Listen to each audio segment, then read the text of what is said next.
All I hear, go get the money. So I go get it. Hate means I do something right. So I'ma let him. Yeah, I'ma let him. Yeah, I'ma let him. I hit the nail on the head. Yeah, I'ma let him. All I hear, go get the money. So I go get it. Hate means I do something right. So I'ma let him. Yeah, I'ma let him. Yeah, I'ma let him.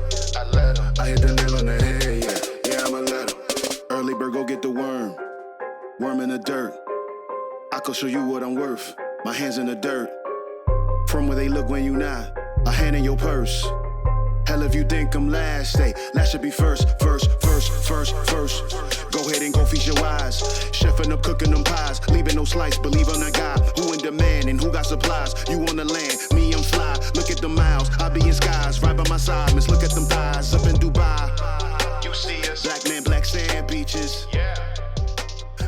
Hello everyone, welcome to The Spot Real Talk. My name is Tiara. I'm Tiffany. And I'm Ron.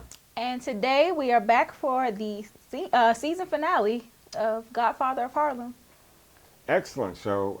I was kind of upset at the end a little bit. Not because it was bad. I mean, I thought the end was very good, but I really wanted it to be just a tad longer. You know, I enjoyed the show so much. Most finales are a little over an hour. This one was right on point with all the other episodes, but it happens. Well, I enjoyed it, and I'm excited to discuss. So, you guys hang on, and we'll be right back with you. Louisiana where the last one burned you. Know that ain't cool. Wanna show you how I'm nothing like him. Swear that's the truth. You can't trust that alone. All right, so we're back, and like I said, we're talking about episode 10 of season 1, Godfather of Harlem. Chickens coming home to roost. And don't they? Wow. So where do we begin?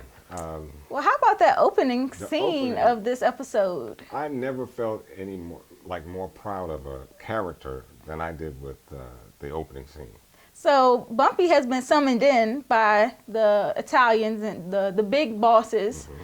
And so everybody's sitting down waiting for him to answer for what he's done. Right. But, of course, Bumpy rolls in there. We were kind of speculating about this last week when we were like, well, how is Bumpy going to get out of this situation? Right. And we see that he decides to just be straight with him. Well, he played that ace card he had holding, too, which was exactly the way he had to play it. In fact, I think it was his only card, but he played it well. I mean, in fact, I love what he said, that he's the white man's worst nightmare. A Negro that has a propensity for numbers. Yeah. So, hey, right on with you. And, Vincent was hot, okay?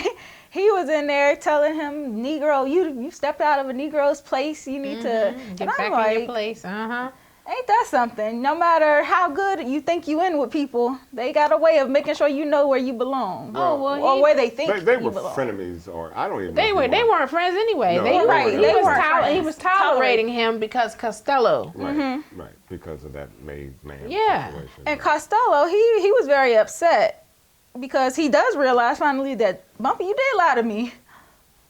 And I think it's how that information got to him, what Vincent said, how he said it, which I think really got to Costello, because, in fact, Costello knew that, Bumpy hadn't lied to him in 30 years. And so I can understand that loyalty thing, and he felt betrayed by Bumpy based on what Vincent said. And, Bumpy is also, and I was not only with Bonanno because of the Lorenzo situation, he's being blamed for that, but also because Bumpy sliced his guy last week that was trying to take out Powell. So now he's kind of like on the hook for that still too. So he's really, he's got it coming. But the way he worked his way out of that, and he said, I have dirt on all of y'all, the way you've been keeping your money clean. And, the fact that I know the numbers, I can give all this stuff up to Powell. And Costello's like, you going to snitch on us? Well, and I love how, his parable in terms of Russia and the United States pointing nuclear weapons at one another. And he said, this is exactly what we're doing. And mutually assured destruction. I love it. Now that's right. And then turns around, drops Mike, walks off stage. While buttoning his coat. That coat was sharp, too. The coat was sharp. So I mean, and that whole thing is enough to keep the Italians at bay, momentarily. Now, of course, Bumpy and Malcolm have a sit down, and Malcolm is kind of like, oh, so you took what I said to heart, and you were saying that he got through to Bumpy. He did get through to Bumpy, and Bumpy is starting to come around to his political side and trying to see the benefits of getting more political. Do you think he actually had to get through to Bumpy? I feel as though Bumpy was there, just needed a little nudging. Yeah. Because they were friends, or they were friends, I should say. And I think that Bumpy was just on his accord, and then Malcolm X on his. I think he just needed a little nudging. I don't know if he had to really truly convince him. I think but he did need to communicate that, because he reminded him. He said, what do you want your legacy to be? Yeah. Right. And then he reminded him of his responsibility to his community. Yep. And I think that really sank in. Yeah, because Bumpy was kind of doing his own thing for a while. It wasn't really about anybody else. But Malcolm kind of reminded him, like you said, whether you leave today or tomorrow, you're going to leave a legacy, and what do you want it to be? That's important for especially a man of his stature, what he has going on. And I think Malcolm was correct last episode when he said to him about the political structure when it comes to the mob and politics. I thought that was a great tie-in terms of what to think, because, as a mobster, if you can have that political tie-in, you have absolute power. Yeah, and what do you think the Italians are doing? Well, they do it in such, in another way, but I think that getting directly into politics, as they have done, is the only way to go. And I think Malcolm hit it right on hit the, nail on the head. And then, of course, as they are having this discussion, the TV comes on, and they found out that Kennedy has been shot and killed. One of the most traumatic moments in history. And it was very sad to see, because I think, and even for blacks during that time, we were making headway, and it showed. It showed, and even with the coordination of Malcolm X and the Nation of Islam, they weren't bothered with. They were allowed to do what they had to do, and they were feared. They were revered, I should say. And I think we were making a lot of headway, but I also think that the government knew it. They knew that they had to do something, and they did. Yeah, and Powell, he was very distraught over the loss of Kennedy. I didn't see that. I saw it more for the fear being, where do we go from here? Right, because he was actually trying to do something for us. And Powell knew that with his leadership and our emergence into politics, into, the everyday, workaday world, that we were headed somewhere until the death of Kennedy. And that's what he said. He pretty much said, we lost a friend. Yes.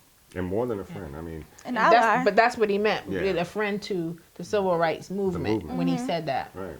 Yeah, and so Bumpy, of course, he tries to discuss with Powell and, tell him his theory about how it all happened, and, how Bobby Kennedy, who was John Kennedy's brother, he had been probing the mob and digging into all of their background and history, and so... And rightfully so, because he was the Attorney General, yeah. And that but was his job. That rubbed the Italians the wrong way, and... Well, look, the fact that the Kennedys were neutral at best with Negroes, as they called us, would rub the Italian mob the wrong way, because they didn't want any latitude given to black folks during that time. So, and Kennedy, of course, like president that succeeded him, had to be nudged, and once nudged, things started happening. So, yeah, they were out to get anyone and everyone that wanted to give us any sort of leg up. Yeah, those Italians, they were certainly celebrating. Oh, they were celebrating. Yeah, they had their glass raised high. Plus, they probably felt like the pressure was lessened now that with exactly, Kennedy being out the way. Yeah, they feel they had more leverage to to do what they want to Yeah. do. Yeah, and eventually that does happen because, Powell gets the word, as he's trying to sneak out of town with his disguise and his wig on. He hears that the whole Cosa Nostra investigation has been shut down and that the mob, it's not a priority. The Kennedy assassination has taken over all the resources. So the mob is pretty much off the hook, which takes away Bumpy's leverage. So he no longer has that leverage to stay alive. And not only that, that can make Power a target again. Too, because Well, yeah. In fact, given what Bumpy had said to Powell earlier, if you think, well, a little later on in the show, but yeah, you don't think that they would take out a politician? Powell seems to believe that he can't be touched. Are you asleep? After he was 2 minutes from getting off. Or less. Yeah. Had it been for that Colombian necktie, and thank you, one of our viewers, for correcting that. Had it not been for that, done. And even in another instance during the show, they're watching TV as Lee Harvey Oswald, who was Kennedy's shooter, he gets taken out on live TV in front of 50 cops. And if you don't know the story about Lee Harvey Oswald, look him up and then ask yourself, could he have been a part of that? Not in a million years, but hey. Could he have acted alone? Yeah, Right. acted alone, or even, for that matter, actually been the shooter. Right. Just unfathomable. If you look him up so that you are even more attuned to what's going on the show. Right. So I just thought that whole situation there was interesting, even as they were trying to paint him to be a communist and all of this conspiracy theories and whatnot. But of course, Powell, he comes around eventually, and he, after his guy that he has working with his campaign, he finds out that, the information Bumpy gave was actually legit. And so he calls this big press conferences and he has all the media in, but good old Esther James. I like Esther. Esther She knows how to break up a party. She pulls up at the right with the time. cops, okay? With the cops in hand. So needless to say, Powell had to get up out there. He rolled out He dipped out. mid-press conference. Right. Yeah. Could not wait. And can we talk about the outfit that he thought he was going to... He was off the hook with that Where disguise. did he get that wig the wig. from? The wig. Oh, my God. He said he was going to do it one way or another.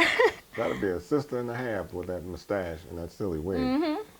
So now that the investigation into investigation into the mob is kind of like off to the side, there's this plot that Vincent also has going on the side to take Bumpy out. Because he's like, he's made, but he has this dirt on us, so we can't really do anything. But I'm going to make this, take it into my own hands. So he has this friend in Sicily that he wants to fly in. Just hit her. Right, to take Bumpy out. So this guy arrives to New York. He's had 40 contracts. He knows what he's doing. Yeah, and he comes into New York and he steals this cop uniform after strangling him to death.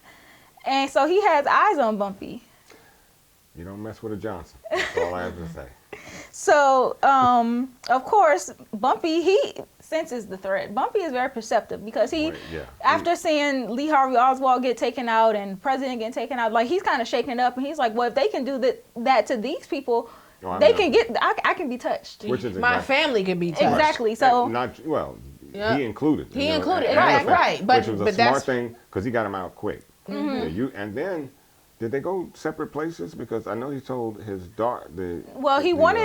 He sent Mamie and Margaret down south. Right. To Spartansville.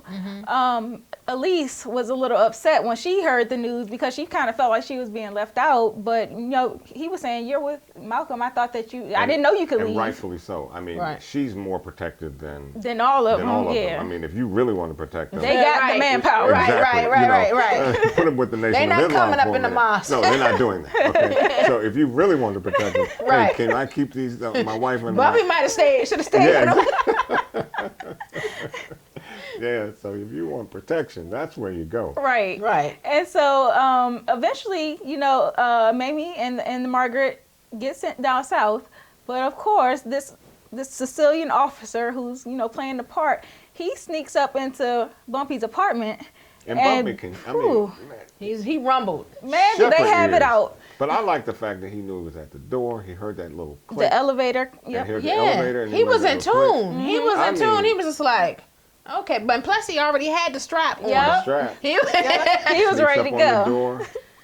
Wow. Yeah, and they rumbled. And that was a fight. Yeah, and I'm thinking he just sent his guy. He told him, go home, leave me alone. But I'm thinking, is his friend gonna come back and did he stick around to save him? Because it was looking dire for Bumpy for a second. Yeah, it was, he was pretty gonna dark go. for a moment. Until Elise came up in there. Yeah. But wait a minute, that hit upside the head with a frying pan. I just knew. The skillet. He took it like a G. Old skillet, He did too. take it. They don't call him Bumpy for no reason. Right.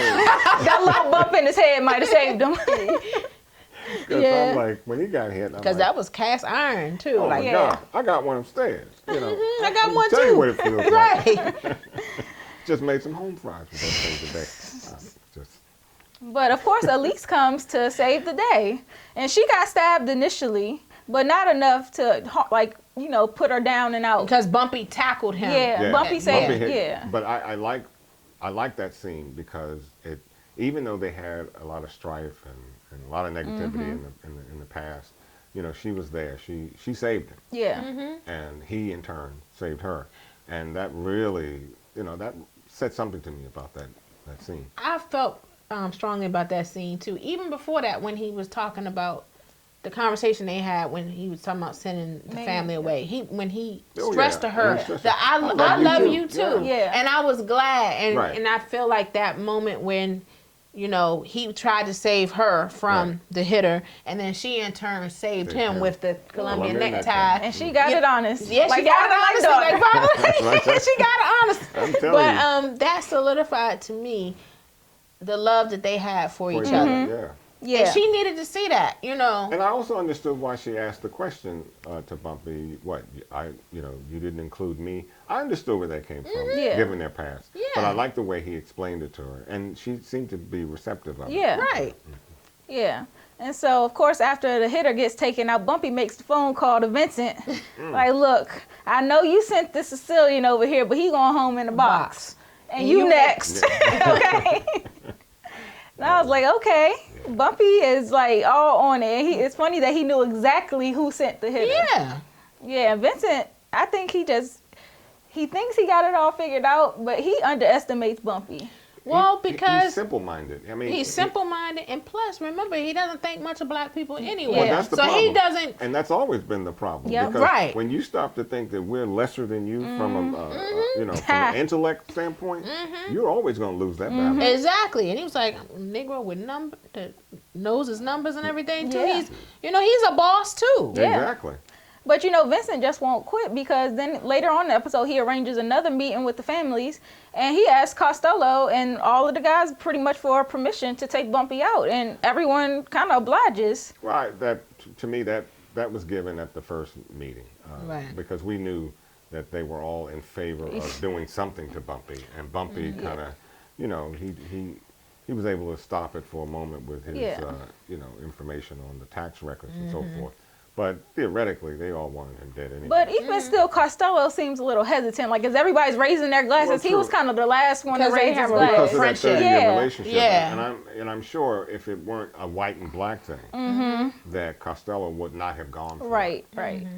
I'm just wondering, in the next season, Epics, y'all need to go ahead and announce that this show has been renewed for a season 2, because Please, and do it early. we are anxiously waiting. Dang, it's gonna be hard to not have an episode of this next week. I know. But I'm wondering if Costello, maybe next season, if he still has that soft spot to Bumpy, so maybe he might at least give him a heads up. Well, we discussed last week what would be Bumpy's Demise.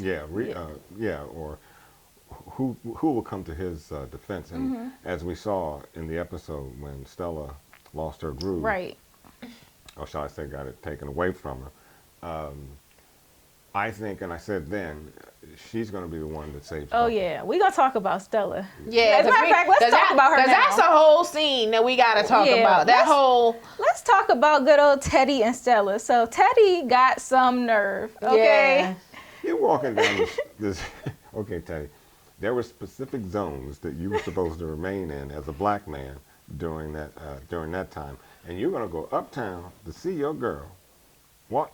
Not even just to see her. You go to her house. I think it was just simply because she had tried to kill herself. He probably got word, and he just said, Well, you know, like you know, when he sat on the couch, that's what he said. He was like, you know, every passing moment you could lose a passing moment with a bullet, whatever. And I think he just said, look. And he was feeling himself too, because he's going to play at the Apollo. Mm-hmm. He had that, and then he had the tickets to go to LA. So I'm thinking that was another scene though. Yeah, Right.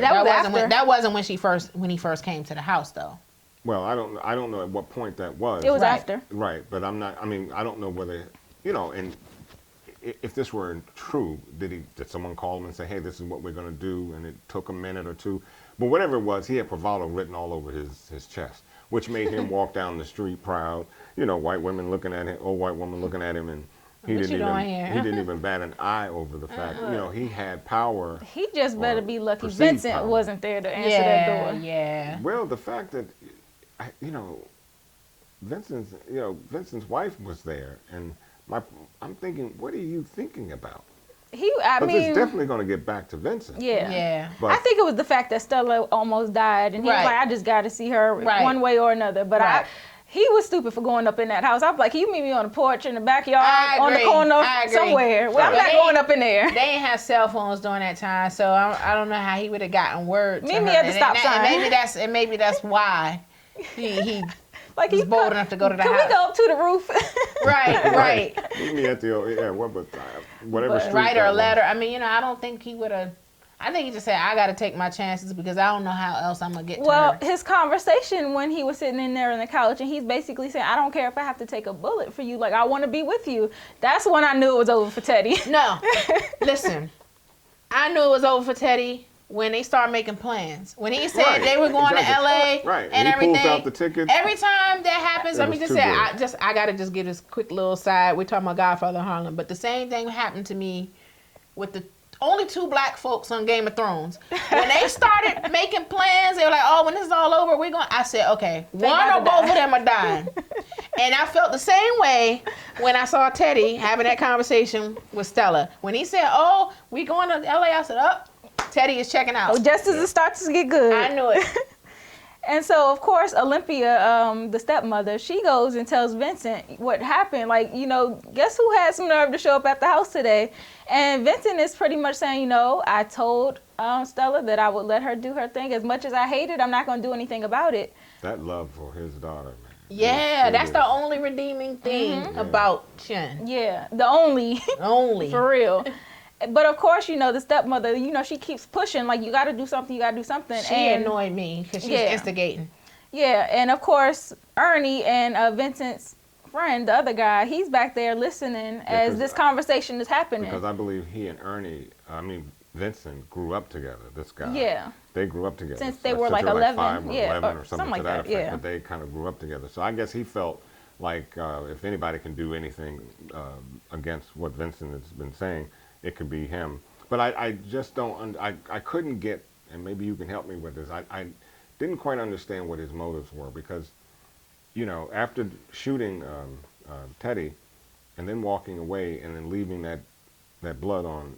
Well, I think there's something else there before because Ernie kept, talking to him and saying, I want to be made, I want to earn my stripes, everything. He was like, I don't think it's ever going to happen.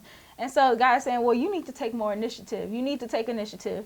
And when it came time for Ernie to go down there and confront Stella and Teddy, he was going there to warn them. He wasn't going there to kill. But he was smart enough to know how Vincent felt, and Vincent, they were both in the room when Vincent was telling. Right, and I think that he's desperate enough that he wants to do something. Yeah, but at the same time, what Vincent said to him was right when he said she doesn't love you. Like there's nothing you can do to make her love you if she doesn't want to. But he had And to- the fact he was concerned when Vincent told him that Stella tried to kill Kill herself. herself. He said he has gotten that much under her skin Right. that she was willing to take her own life. And I think that's what got through to him too. Like, with this It other got through guy to though. Ernie, but that's my No, point. the other guy. Right. He said, look how upset he is, and he was like, if you had just done it right the this first time. he wouldn't be going through this. So that's where I think the other guy was coming from. Yeah, because he didn't see the Stella. He wasn't thinking about Stella. He was like, Vincent needs to get back to himself.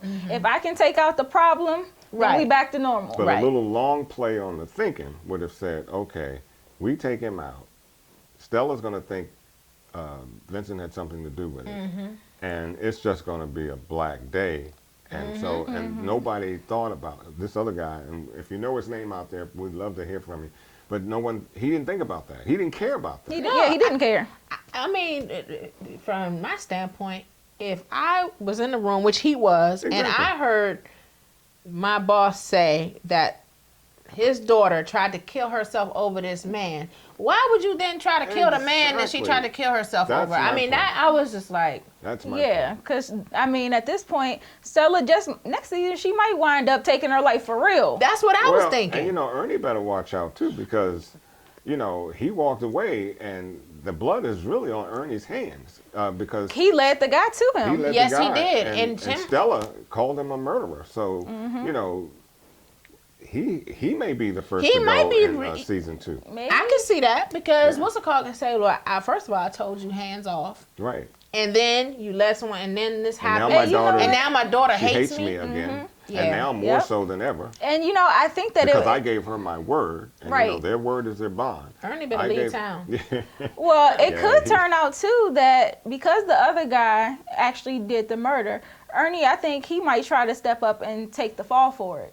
Well, that's my point, and that's why I say Ernie might be on. You know, his number might be pulled in season 1. Right, because Vincent, as much as the guy kept telling him take initiative, I don't think Vincent's going to appreciate that. No, because he said he was off limits. Right. Right. That's what he said. That's going to be. And because Vincent knows full well that if Teddy dies, his daughter doesn't want anything to do with it. And then let's piggyback off of that because, like you said, Stella is more than likely going to believe her father had something to do with Teddy's death. Now, before she was, you know, about to die and she had taken the pills and everything, she made her father confess to her that he killed Lorenzo. Exactly. So, with her knowing that information and her being back on the outs with her father, that might support your theory that she's going to be Bumpy's saving grace. Yep, she's because Bumpy's I think that Bonanno still believes Bumpy killed his son, but she's going to go back to Bonanno and say, look, my dad did that. And then they'll know that Vincent lied. And Vincent going to be in trouble again. Vincent's in trouble. So, woo, season 2, hurry up. Come on, y'all, get to writing. We already done gave y'all outline. At least for episodes 1 and 2. Now, before we end this conversation, we got to touch on Malcolm X and this whole Nation of Islam situation because that was another huge talking point of this episode. Well, I mean, okay. So, yeah, Elijah is saying that he has an appearance on the Lester Wolf show that he wants Malcolm to go in his place. Correct. So it all starts there.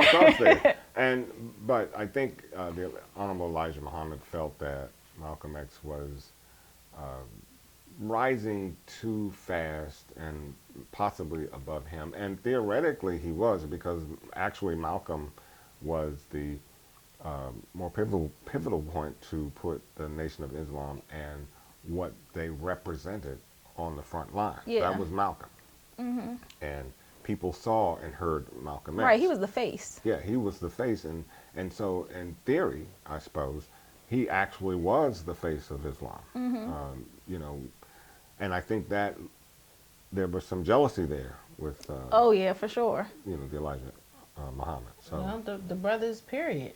Yeah, we saw Henry. Yeah, well, I mean, the brothers from Chicago. All it wasn't just Elijah. Yeah, because like, you know, crabs in a barrel. It's, you know, why do you have to be on top? Why can't I be on top? But who did what Malcolm X did? No one did the work. No one put in the work like he did. And I think that, you know, with him they wanted him to follow the script and, you know, don't talk on Kennedy's death, say no comment. But Malcolm felt very strongly about the matter, especially with how it related to black people, because he was pretty much saying, you know, the white man has gone unchecked for too long, and now it's affected their own community. So the chickens have come home to roost. And not just with black people.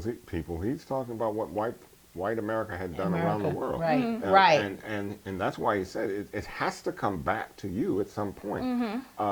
He was doing fine. Well, he crossed the line. He with said no comment. With, yeah, but he was tried. doing fine He with no tried. comment. And then when he said chickens coming home to roost, I'm thinking, stay right there. Don't then go he any farther. leaned in. Then he leaned in. And then kept explaining. He felt good. And he put And the doubled foot down. in. Right? He doubled down. And this after the assassination of a president. So it seems like, I get that he wanted to get the message out there. And this was a time where, this prime example. But And not just a president. people loved Kennedy. Well, That's what I was going to say. And not just So- a president. President Kennedy the was Kennedy- adored Well, the whole, at that time. the whole Kennedy clan Yeah. had this mystique and presence about them, this worldliness about them that everybody just adored. And so, Yeah, it was a bad time to do all that, Malcolm. One of the things my mother used to tell me when I was younger, because of course I didn't live during that time, but she told me that people admired the Kennedys because they felt like they couldn't be bought, because they had their own money and everything. So what they stood for that and the civil rights. true. That I mean, it was really the whole package, the money, their presence, the whole thing, and then how they ran their PR. Not much got out from what was going on with Kennedy's back then. We can name a few things afterwards, but that's another show. But it was just that they had seemingly everything. Yeah. And so, I mean, to make those comments after someone as beloved as Kennedy was assassinated, it was the right message at the wrong time. It was a critical mistake for him. And so, of course, the Nation of Islam is upset, and Elijah basically tells Malcolm that he is, on suspension for 90 days, and he's been gagged. Yeah, more or less excommunicated. Don't talk to him. Don't look at him. But don't look at him. Don't talk to him. Don't be in his presence. He was exiled. He was exiled. So, he can call it what he like, but that's as close to being booted out as you can get. Yeah, and so Malcolm kind of has that conversation with Bumpy where he's explaining what happened, and Bumpy pretty much tells him, especially with the situation with Captain Henry, the jealous dude, and how he and Marnie had been talking behind his back saying that, they were basically plotting on his life. And so word got back to Malcolm, and he was saying, I feel like I'm going through a divorce. Like my partner has surprised me with divorce papers, basically. After what did he say, 12 or 20 years? Something like that, marriage, yeah. 24 years. 24 years, yeah.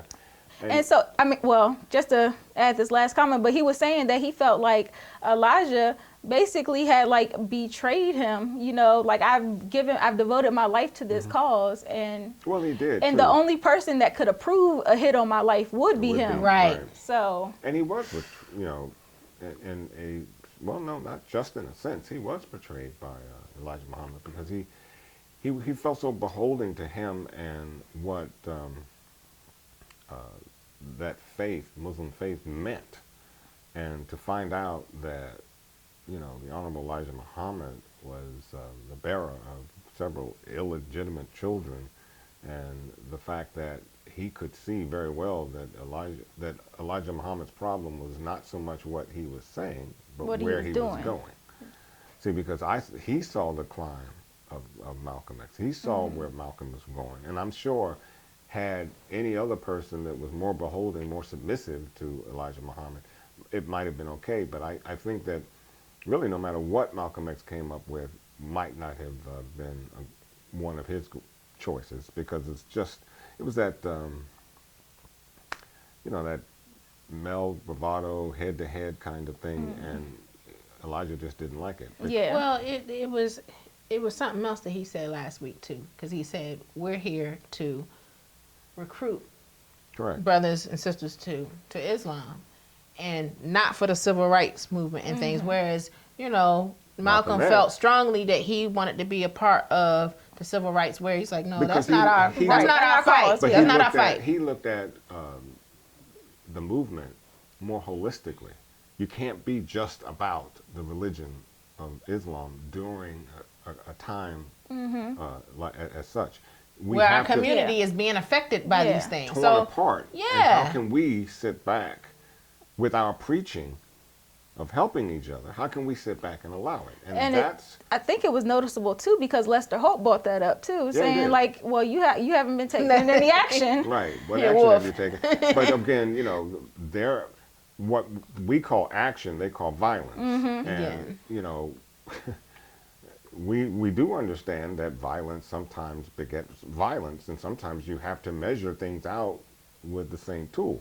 You can't come at me with a knife and I come at you with a gun. Right. That's, you know. And that's one of the things I'm not going to say before too, saying when you come to the table, you got to come with the, you know, the gun. Yeah. Hey. I mean, yeah. You got to come correct. Yeah. And some of his Yeah. past seasons, he talked about that and dealing with white Americans. Yeah. Exactly. And so the closing scene of this episode is kind of like where Malcolm has taken off his pen for the Nation of Islam, and he's walking out of the mosque, and Bumpy is there, you know, kind of as his backup, you know. And you know, the brothers look like the nation looked like they was You got really Captain hating on Henry him. there and Yeah, a they couple were ready other for him to go. brothers. They were looking. I didn't know if they were gonna, you know, try to. No, they were seeing him off. Yeah. They went. Yeah. But then Bumpy shows up. Love the way he comes up. You know, he comes up at such a pivotal point, man. Yeah. I mean, he knows. He's a very timely person. But he comes up and hugs him, and they walk out together. Yeah, That song that was playing at that moment was perfect. awesome too. It was perfect. Yeah. I thought it was a little short. I was hoping for more. You talking about the episode? As the end, as they were ending, I was hoping for a little more. Yeah, I think because we're used to season finales that kind of end with like very explosively, and they leave us on a cliffhanger. But this is kind of like it was very. It was calm. I wouldn't say anticlimactic. It was somber, But and, yeah. very and I somber. think it was appropriate because when I watched it, I felt differently because you know I like history, and then just knowing What's on the horizon. what's on the horizon, and where they were, and the place and time where Malcolm was at that time, and him being exiled, and then us knowing what happened soon after that. I was like, okay. Yeah, because it's Well- only so much the writers can do to make like for a grand season finale without altering the truth. Exactly. Well, and as you talk about it, I mean, from the cinematography point of view is what I was thinking more of. I wanted to see more. But from the actuality or from the historical part, and actually setting up season two, right. Yeah, yeah. that was a perfect ending if Right. you look at it from that standpoint. So let's say I have mixed feelings about the ending, but I did enjoy it nonetheless. Nothing wrong with it. It's a perfect one. If you haven't seen it, please check it out. I don't know why you'd be watching our show until you have, but just in case, if you're one of Some the people types, like the Cliff some Notes. people like their cake before the dinner, and if that's you, go right ahead. You tell me what you think of the ending. Well, I have thoroughly enjoyed this season of Godfather of Harlem. It was the perfect pickup for us because, you know, Power left off and this picked, you know, kind of right up shortly thereafter. So I'm looking forward to a season 2 I am so. and 3 and 4. I don't know how the story would go further than maybe a season 2 or 3, but that's up to the writers to work out. But I enjoy Forrest Whitaker. I enjoy Nigel Thatch. He is Amazing. killing as- Malcolm X's role. Oh, my gracious. And Giancarlo Esposito as Adam Clayton Powell. Amazing. Amazing. Yeah, all the actors, like the casting, couldn't have been more perfect. Perfect. Everybody spot on. Everybody. Let me be a devil's advocate. Uh-oh. Let's just say season 2 is on at the same time Power is on.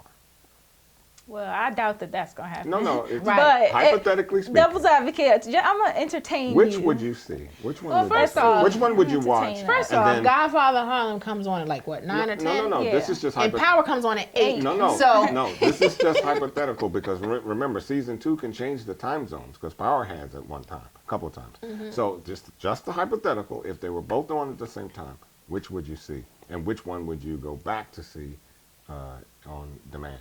I support black storytellers. Okay, I'm supporting both.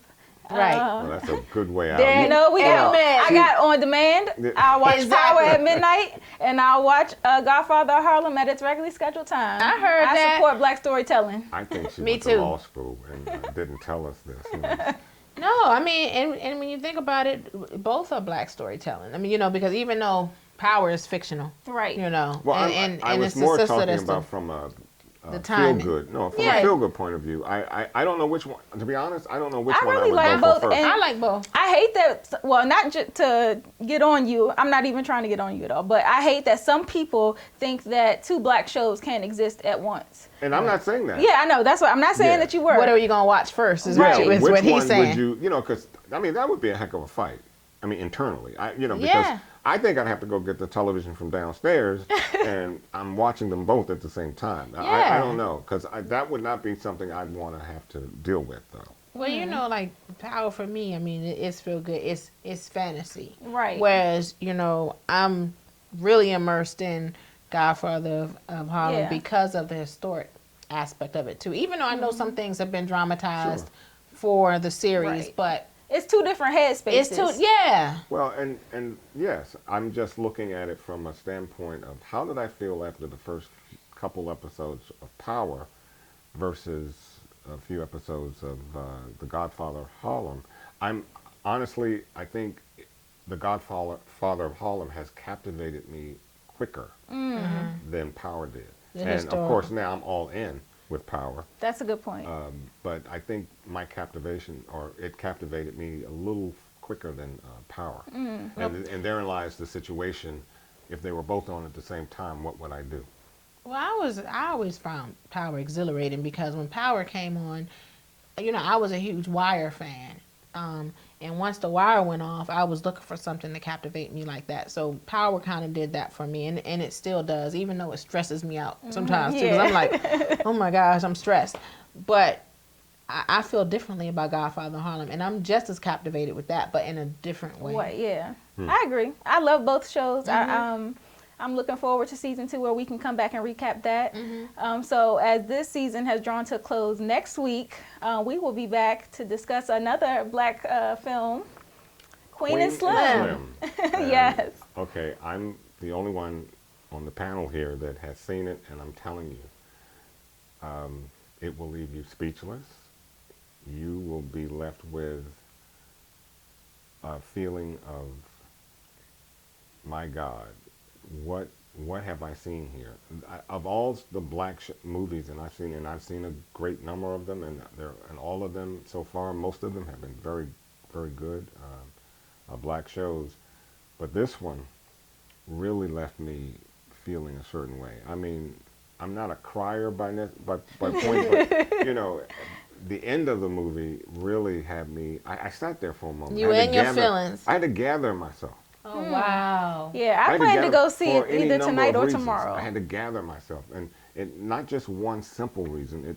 The ending, it was so impactful. You're going to sit there, and you'll have to gather yourself for a moment. Yeah, Ron has been raving about the ending of this movie, and he's got me anxious to watch it now. Yeah.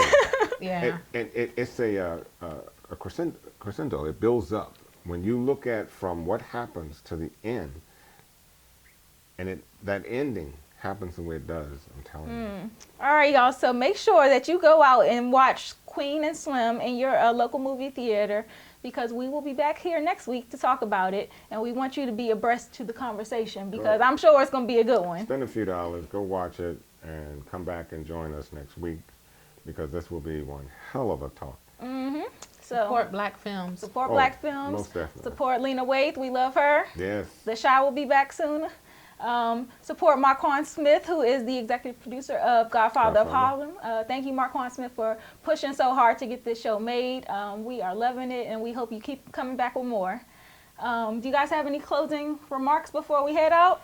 I was just going to say that the Godfather of Harlem, the situation with Malcolm, it made me go back and look at some videos of his news conferences, and specifically the one about the chickens coming home to roost. I mean, after his 90-day exile. So this has made me, do your homework, delve back into history. Yeah. It definitely made me go back and look up some stuff. So, anything else, Ron? No, I think I made my predictions for season 2, so at least for episode 1. So I'm good. All right, cool. Well, thank you guys for watching. Make sure you follow us online. We are at The Spot Real Talk on Instagram, Twitter, and Facebook. Make sure you click subscribe to our YouTube page and click the notification bell to get alerts when we post new videos. And tell your friends, your family, Your auntie, your uncle, your cousin, your what we're sister. doing here on The Spot Real Talk. It is real talk. So if there are no other remarks, we're going to head out, and we'll see you next week for Queen and Slim review. Good night. Bye. Bye-bye.